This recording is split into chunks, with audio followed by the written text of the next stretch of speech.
era ebigambo bya Gravity tebyawukana nnyo ku byange.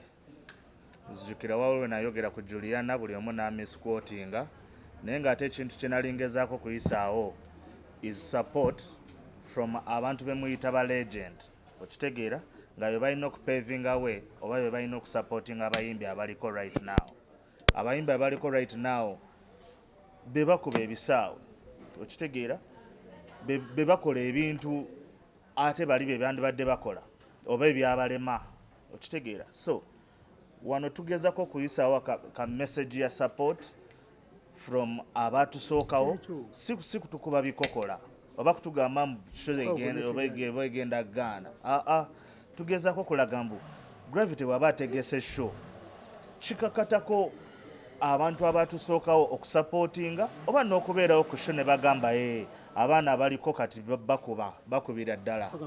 Okitegeera because at the end of the day ne ba legend abamu be muyita ba legend tebalinyangako na cricket over kukola show ne selling out naye ng'ate bano abaana abato be bali mu zikuba kati right now as we speak. So kiba kya buswavu nnyo okulaba nga abantu beetumye zi legend naye ng'ate tebasupportinga mijiji mito oba bano abaana abato abaliko right now. Instead ate be baagala obbasuula oyo tasobola kugijjuza oyo asaaga oba biki oba n'asettinga update ku lunaku lwe lumu n'omuyimbi omuto ng'ate yandibadde ajja ku kivulu n'agamba bana bana I'm proud of them. So ye message tuyisaawo is abantu abakulu oba ba legend oba be muyita aba stars abatusooka mu music industry basupportinge bano abaana bato nabo baddamu amaanyi. Era Nwadi Wendi kyemanyi yasanyuka nnyo okulaba nga Juliana ali mu audience, Rema ali mu audience. Omanyi kye kitegeeza okulaba nga omukyalo oyo yazze okulaba show yo kiba kikwongerako nnyo. Singa Gravity nga Wire Mukabi atudde wali ali mu kulaba show ye nga Bebe Kulu naye ali wali ali mu kulaba show ye mano nogaya balina okukolawo statement okulaga mbu naffe abato tuzze ate tuli b'amaanyi ate tukikuba. Okitegeera bano bali mu kukola bintu ate bali ebyabalema. Sikiwa waliwo be muyita ba legend kati asobola cricket over. Okitegeera so abakulu oba DJ oba bayimbi tusupportinga abaliko kati era naye ngenda fulumya list yange eyaba DJ abataano abakabi oba banyiige. Okitegeera naye ng'ate twagala support okuva abayimbi abayita ba legend basupportinge bano abaana bato babaguidinge n'obbagaidinga. Singa Gravity aba akola rehearsal Geoffrey Lutaya nayitako mu rehearsal ye omanyi luno kye kitegeeza kiba kimuzzaamuko amaanyi.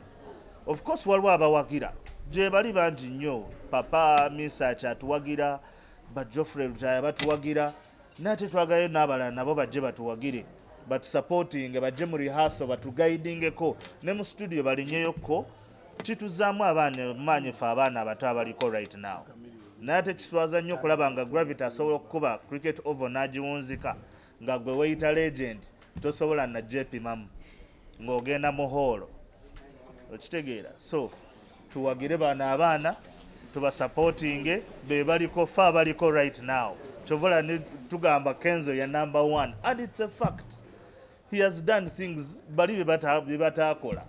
Okitegeera with all due respect, yes, muli bakabi muyimba yo legends and stuff like that, but kintu kyakyuka fe abaliko right now, hate it or love it, ate fe abakuba ebisaawo.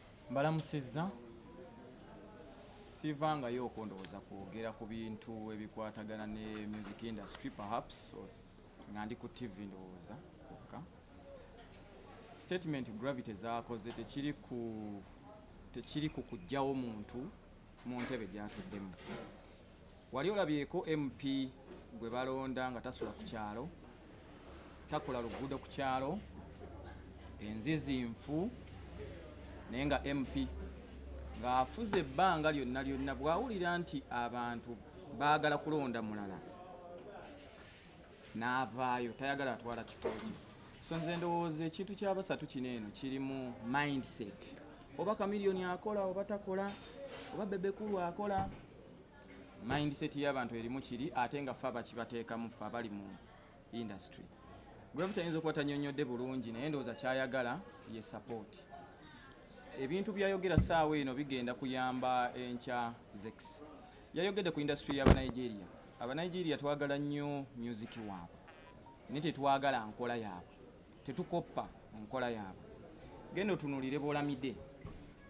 Ssaawa eno Olamide ye nannyini wa Fireboy.